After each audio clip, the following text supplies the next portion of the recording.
Good morning, RPGs. I got a feeling that it's gonna be a horror story. Welcome to Tales Tomorrow. I'm Morrow, your storyteller for today, and with me I have some more RPG horror stories. When I was first putting together the channel Tales Tomorrow, apparently there was a video game that was being made at the same time as I created the channel called Tales of Morrow. The two things have nothing to do with each other. I am a tiefling, and the video game is a survival game, but I was thinking it'd be really fun to have Tales Tomorrow stream playing Tales of Morrow. I don't know what the game is about, but I did purchase it because funny coincidence, haha. So I was thinking maybe it might be fun to stream it together and see what it's like having Morrow play Morrow. That sounds really weird. Okay, anyway, weirdness aside, let's get some RPG horror stories for today. DM ignores a very significant trigger, blames player for ruining the plot twist.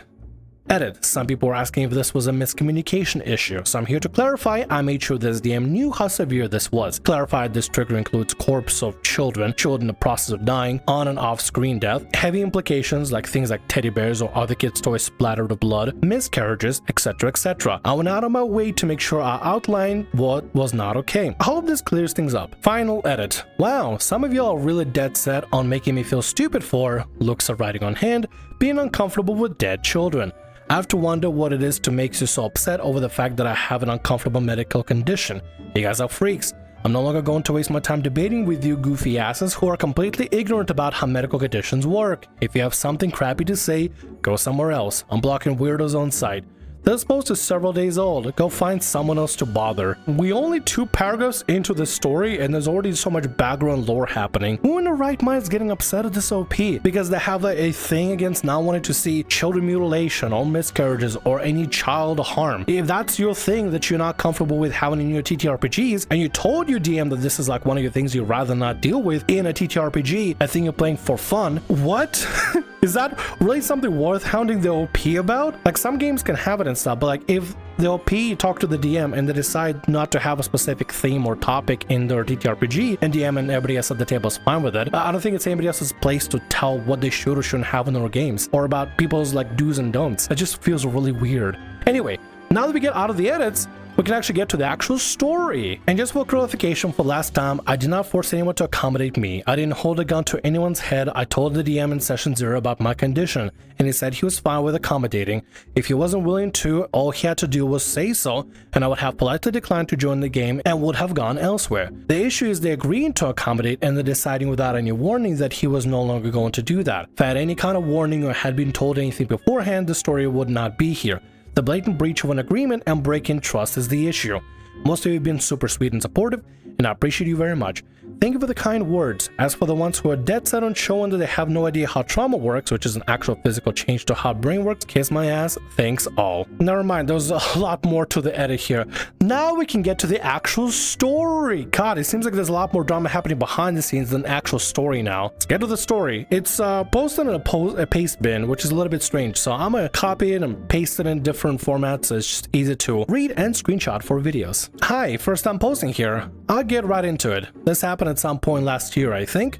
Important to this story is the fact that for extremely personal reasons, I do not wish to disclose children dying is a very big trigger for me, and I do not use the word lightly. If I'm not warned ahead of time and I can't dip out of a call to do something else to avoid it, it results in a very nasty panic attack, including the lovely symptoms of shaking profusely and nausea.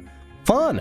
Please not interrogate me about this. I will not be justifying an involuntary physical reaction to a trigger. It just happens.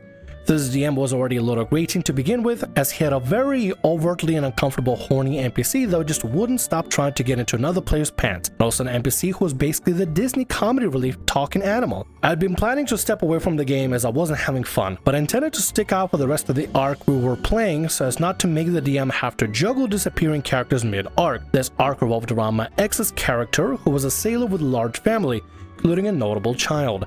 The family was captured by pirates and our party had set out to rescue them. Our party tracked them down to a cave and came across part of the crew in a jail cell. This is where one of the crew members tells us that the kid is dead. Now remember where I said child death was a big trigger for me? The DM knew this. In session 0 I specifically mentioned it and he had said he made a note of it. I turned my mic off and I'm already nauseous and mentioned in Discord that this was like the one thing I asked to avoid. Very difficult type with shaking hands, by the way. The game comes to a stop, not by the DM's choice, but the other players who are pointing out what was going on to him because I don't know, I guess he just didn't care to keep up with his own players. When the DM says in session 0 he made a note, what does that mean? Made a note to avoid the topic? Made a note to remember that's part of your like phobias or like triggers or like no-goes and stuff? What does that mean by made a note? Or is just them saying, I'll make a note, but then just completely forget about it otherwise? Is it just acknowledgement for the sake of acknowledgement without actually like doing something with it? Whenever you have a session 0 and you try to talk to the players about like the do's and don'ts and the kind of limits they have, right? It's kind of important to know what sort of phobias and what sort of things players simply just cannot handle, even if it's fictional for whatever reasons. I have a friend who has thalassophobia, a fear of being like in deep underwater and not able to like get out. You know, the fear of the great deep beyond, water, oceans, great bodies of water and drowning in them. So of course, as a DM, I wouldn't want to put her in a situation where her character is just like in the middle of the ocean, just underwater and just unable to do stuff, because yeah, that probably might make her panic and stuff. And the last thing I want to do is make my players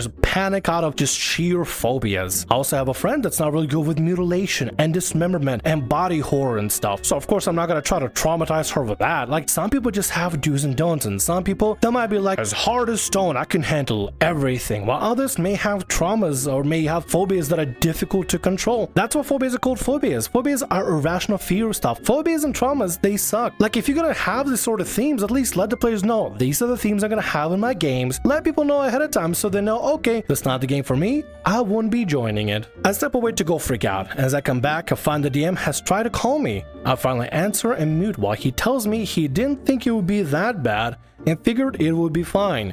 He then goes on about how the kid's alive, but that was supposed to be a plot twist or something. Says the other half of the crew is fine, but we weren't supposed to know that. He complains that I've ruined his plot twist and my ex and other players tear him a new a-hole. For the record, all that really needed to do was move the kid into the confirmed alive group. That's it. One simple move of character and all of this could have been avoided. The audacity of this DM. I want to call you to let you know I dislike how you ruined my plot twist. It'd be one thing if the DM just didn't know and they didn't have a conversation about it. But the DM does know. They know that they have a do's and don'ts about this sort of thing, and they pushed it anyway. It'd be one thing if the DM was just ignorant, but the DM here is not ignorant. They just don't care. They just get mad at the OP for having this thing, this phobia, this trigger, instead of, you know, just not including it or talk to the player ahead of time or something. I don't know, man. This DM sucks. Naturally, I quit the game at that point. I can't control how I react to triggers, and I've made it very clear to the DM that one thing was a big fat no-go for me. Him assuming it would be fine felt like such a gross dismissal of his player's health. He whined about a dumb plot twist while I had to step away to get sick and mark down what occurred so I could inform my doctor about it. Obviously my story isn't nearly as bad as many others, but I like to think it's at least an important reminder that trigger is not a silly little buzzword. They can and do have consequences when handled poorly. Edit number 2, some people seem to think I am consciously choosing to have a bad reaction to a trigger. Fun fact, triggers are in fact a medical condition, meaning I do not choose whether I react badly to something or not. I do not control the reaction, it happens involuntarily. If I could control my reaction, you bet your ass I would.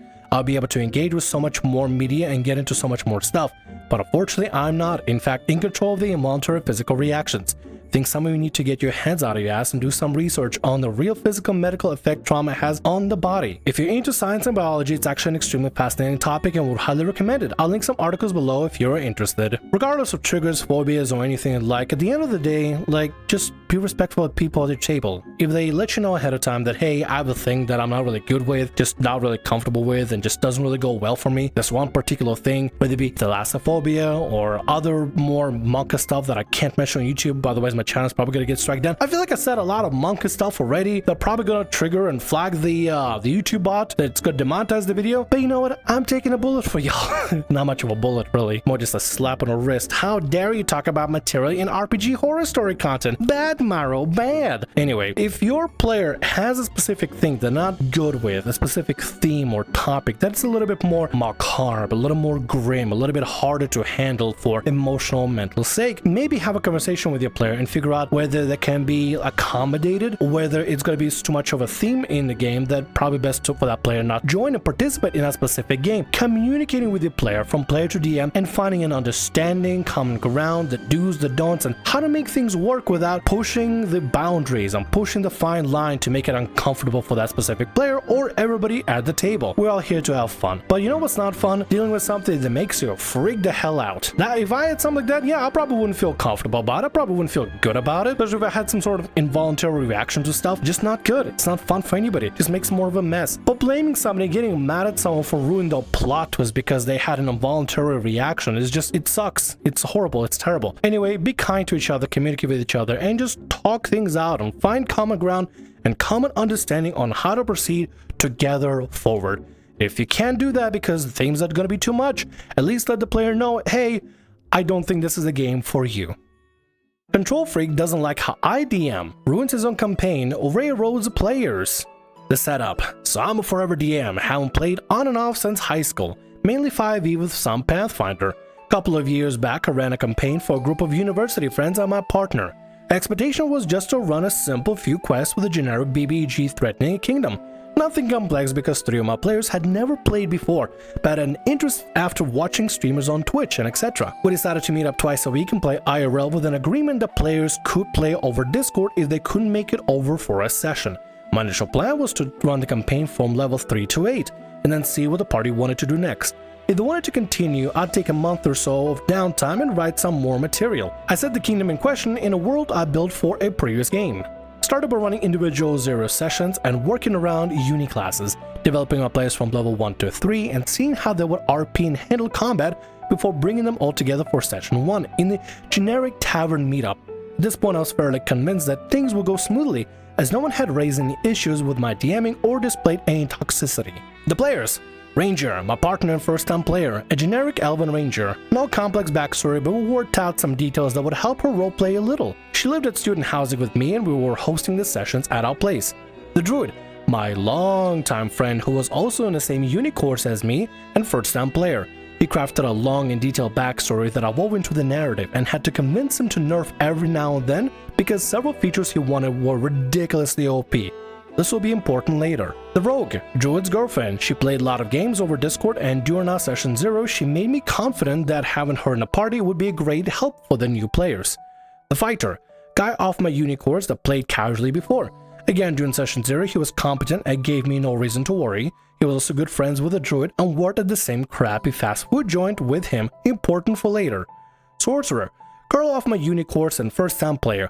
She needed the most help to craft a character and I really had to take my time teaching her combat and how dice rolls worked, but by the time session 1 came around, I was confident she would play well. From what I could tell, maybe there might be people to look out for such as the druid and the fighter, because he mentions this will be important later, as if it's gonna play an actual very important part, but seems like a pretty decently well-rounded group.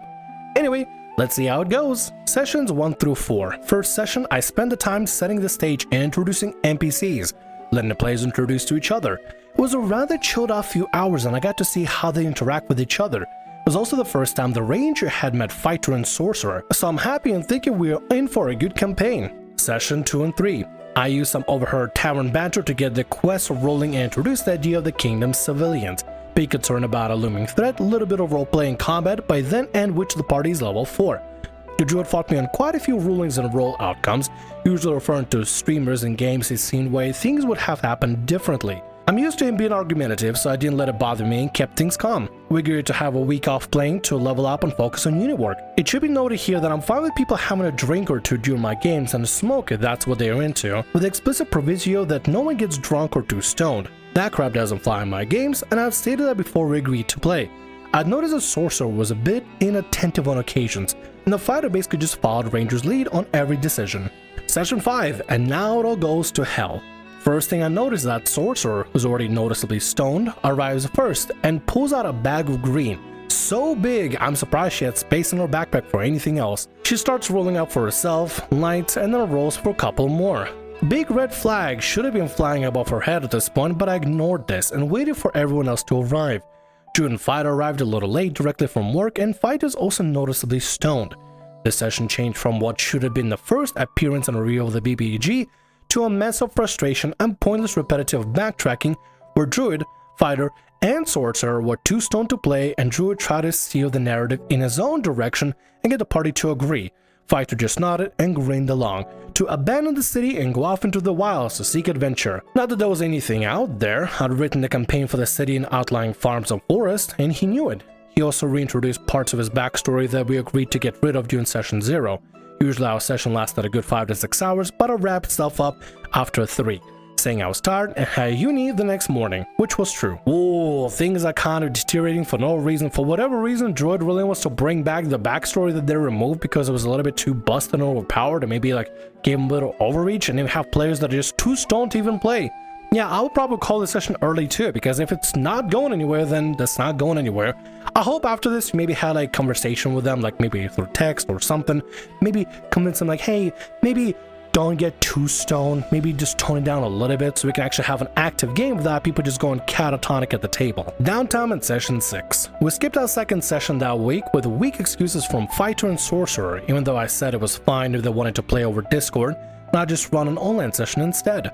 Truth sent me a very lengthy message on how you felt I was forcing people, him specifically, to do what I wanted instead of letting them, him basically, to not only play the way they wanted. He stated I should weave a new narrative about parts of the other players, just his, backstory instead, and that was just disrespectful to Fighter and Sorcerer in session 5, and I basically kicked them out of my flat with no reason. When I brought out that they arrived stoned before the session even started, he told me to lighten up, that he was responsible for Sorcerer's actions and that I should have expected him and Fighter to be a little high after all. We smoking our breaks every day at work. I told him if that happened again, I wasn't going to run this session.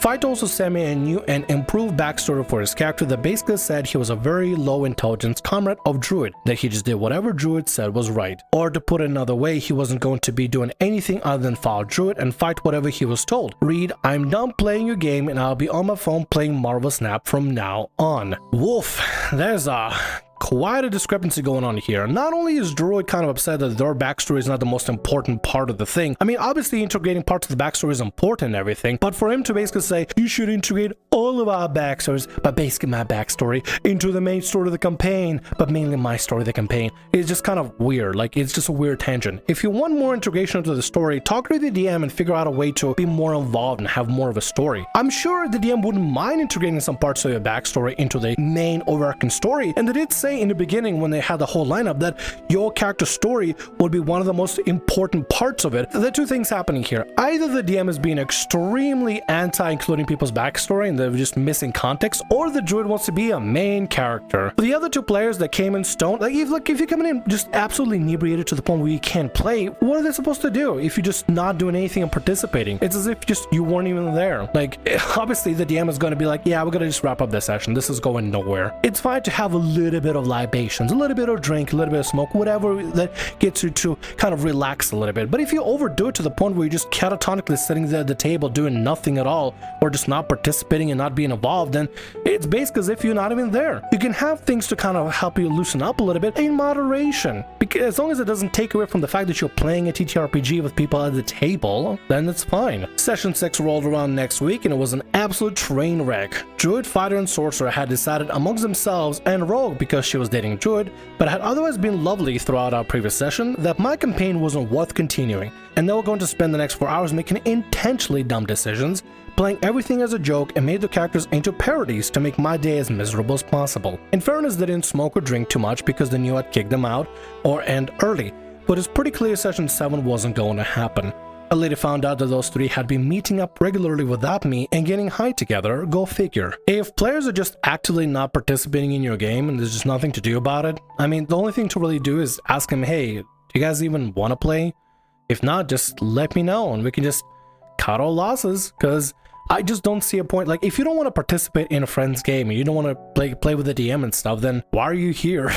Why are you just attending just to, I don't know, mess around and screw around? I get not every game is supposed to be like a serious, gritty adventure and you got to be serious at all times, and having fun is a good thing to do, like, you know, to let off steam and just be silly. It's a game after all. But if the player's just actively just sabotaging the entire campaign and just doing goofy stuff instead of even taking things even remotely serious, or even considering their actions in a campaign, or even participating with a story going on, then it sounds like you just need to be like, okay, we just gotta finish the game here and just call it, because it's kind of pointless. Like, if people don't want to participate in the game and don't want to play TTRPG, then what's the point of wasting your time DMing for people that don't want to play? you know? Aftermath, a new campaign. In all honesty, I was relieved that it was over and moved on, and that you're running another 5e game with a much better group. I'd be lying if I said I didn't recycle parts of the failed campaign and BBG with that group because I wanted to see it through successfully.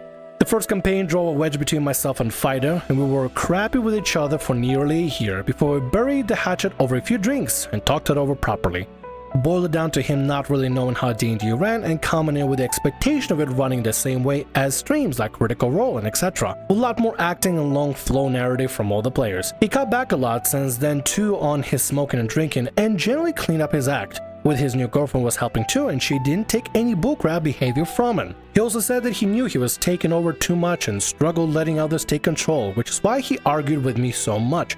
I jokingly suggested he maybe read up on DMing and possibly run his own game one day. On the comment about expecting games to be the same thing you see on Twitch or Critical Role, don't expect the games to be the same way. The general premise is, the same because of the same rules and stuff, same system. Every game is going to run differently. Not every game is going to have Matt Mercer or an incredibly talented voice cast that have been playing together for many years prior to that. But yeah, don't expect games to be basically exact copy of Critical Role, because Critical Role is a show designed for entertainment, and not every DM is going to have a Matt Mercer there. There are the great DMs that do awesome things, but to expect your DM to be a Matt Mercer is the same thing for DMs to expect the players to be Laura Bailey. Don't do that. Skip about 3 months later. Apparently Drew took this to heart and defiantly hadn't got over their previous game like he told me he had. He invited me to a game he'd be DMing and wove out a long narrative and lore about the world he built. I'll give that to him. He's much better at world building than I'll ever be. He really put the effort into the maps, city layout, backstory for the world, and nations, gods and religions. Even his NPCs had well-written history, factions and backgrounds. We set up mine and my partner's character at level 5. Druid said to expect a harder campaign. He's a big Dark Souls fan, no surprise there. I turned up to the first session with my partner, playing a Paladin and Ranger Beastmaster. She does archery IRL, it's really hard to get her to not play as a bow wielder. Druid's new GF is playing too, and well as another of Druid's friends who turned out to be a pretty chill guy. Druid and Fighter light up as expected, and Fighter is already pretty high. Not my time to DM, so he wants to be a problem for Druid, not going to stop him. Session goes really well for the first couple of hours. It's a Friday, we all had a free day from uni and work, so we started mid-afternoon. We were happy to order food, keep playing until we get tired. Fighter even slowed down with his smoking and sobering up a bit and got plenty involved with the story and combat. While things were going well for the most part, Druid was being his normal controlling self, railroading us down a path he had written by denying us opportunities to roll, making strange decisions about dice rolls, refusing to sell certain common items to us and throwing homebrew modified enemies at us that should have wiped us if not for me unapologetically fudging some of my rolls. Fudging is something I'm strictly against as DM or player, but I'm fairly sure he was going the same behind his screen as his NPCs had an uncanny knack at hitting above my 20 AC, plate armor plus tower shield, and resisting the party's higher rolls. He decided what was going to happen in every moment of gameplay and would not abide anyone stepping outside of these limitations. For example, when the rogue went to pick a lock to a house we investigated, the door was unpickable, as were all the windows. We didn't have the key, and that was that. Windows in a fantasy game? Oh, you don't need a key for that? Actually, I have the best key for that. A brick. As the evening drew in, I was getting tired of how petty he was being. Stuff like going to horses to ride out to the forest. There's 3 horses. I guess 2 of you are walking, ha ha ha. That is up to me myself and my partner as the stable master sold the other 3 players and ignored us. When we said we could ride 2 to a horse or switch who was riding, he said the horses refused, that even if you managed to, you're too heavy and fall down. Small decisions like that had happened all session, but we ignored it. And then the dagger fell. Having grown tired of his bullcrap not working on me or riling me up at all under the guise of smiles and jokes, he decided enough was enough, and as my paladin walked into the bad guy's hideout in a town, a swinging axe strap apparently fell from the ceiling straight into my chest, dealing over 100 points of damage and downed me to saving rolls. No reaction roll, no perception to see beforehand, just, oh, that sure hurt, didn't it? Roll initiative out of the door, and past me swarmed bandits, blocking the path between my paladin and the party. They then all rolled really well on their initiatives and took the first few turns of combat. Of course, being down, I was targeted and killed off. The one attack on another player, which missed of course, then the rest of the attacks were arrow shots against my partner, all high rolls to down her too. All except post-combat, which the other 3 survived because of course the enemy started miraculously rolling low and had low AC was, wow Druid, really? all I got was smiling sarcasm and shrug about, well, I did say it was a hard campaign. We had no backup characters, as Druid had stated. Anyone who dies will need to design a new character with me, so I can work with them into the narrative. So the guy gets so bitter over how the last game went and the fact that it was cancelled and completely closed down. He invites OP and their significant other to join his game, and then actively finds ways to sabotage them and kill them off in the first combat encounter, or to be petty towards them because the other game didn't work out. How much of a petty bitch do you have to be to do that? That is some petty ass stuff right there. Oh my god, that is so malicious. Have you considered seeing a therapist about having the game hurt you so bad? Can you point us on the book where the last game hurt you? Good lord, I can't believe somebody would be so petty just to like wait until the last DM was in the game just to kill him off and be like, haha, you thought you could do something in my game, but my game was too hard for you, without giving them a chance to even survive at all. Just an axe trap, boop. Just immediately 100 damage, downed him, and have all the bandits, of course, kill him off. Haven't survived the encounter on low health and no healing because healing potions were super expensive. The party investigated the hideout. My partner passed her death saves and picked up the quest objective. On the way back to turn in, they were ambushed by more bandits who finished my partner off. We were now both expected to sit around the DM's flat, not taking part of the campaign until he decided the session was over. It was about 7 p.m. and we had no intention of stopping until midnight. Drew and his girlfriend mostly ignored us from then on, and every time the other players tried to engage us in conversation, Drew would interrupt and give him something in-game to deal with. Bored, we eventually left around 8:30. Y'all should just left immediately. Like, if you're not gonna be able to join in as like old characters and stuff where your characters can't be revived or rescued, what's the point of staying there? You all killed off maliciously because Druid is just a petty little person that can't handle the fact that the last campaign didn't go how they wanted to, so they decided to invite you to the game just to screw y'all over out of any fun. What's the point of doing that? If a DM does that to you, you're not obliged to stay. Just leave. Just go. Better time spent doing literally anything at all than waiting another hour and a half for the game to finish. The next day, Druid sent me another long lecture of a message over Discord stating all the things we did that he don't like, most of which was completely unfounded. Stuff like flirting with his girl. No idea. We talked and joked a bit. Trying to subvert his narrative, not bringing my own beers. Really petty stuff like that. He finished with something like, I'm happy to make another character with you if you want, but don't think your partner should play again, she doesn't get involved enough. I wrote the whole thing off, our friendship fell apart again, and a few months after I graduated, cut ties with him entirely. So yeah, that's my horror story. Was that justified? Would you have done anything different? Will this post be seen by more than 3 people? Excuse me, 4 people? You forgot a tiefling right here. Anyway, while I don't know exact details and that context behind the initial campaign, maybe there's some other background stuff that happened that maybe caused a lot more concerns and issues that you just didn't mention or left down. I'm not fully sure. However, Druid's actions and how petty they were to you and your significant other when you joined in just to play some D&D, roll some funny math rocks with how malicious and toxic they were, yeah, I think cutting them out of your life was probably the best thing to do for yourself. And at the end of the day, you got to play a campaign with other group of players and reconcile with Fighter, and eventually you got to play your campaign, encouraging Fighter to DM themselves. And now Druid is doing whatever they're doing, but who cares what they're doing? They suck. Druid sounds like a really petty, small individual that is just not worth worrying about. And with that, that's gonna be all our stories for today. I want to thank you very much for watching, and thank you so much for being here. If you like what I do, consider subscribing to the channel and leaving a like. Also, if the RPG Horror Stories ever goes down, or if you want to submit your own personalized horror story, email is down in the description below. I'll see you again in more Tales Tomorrow. Bye-bye.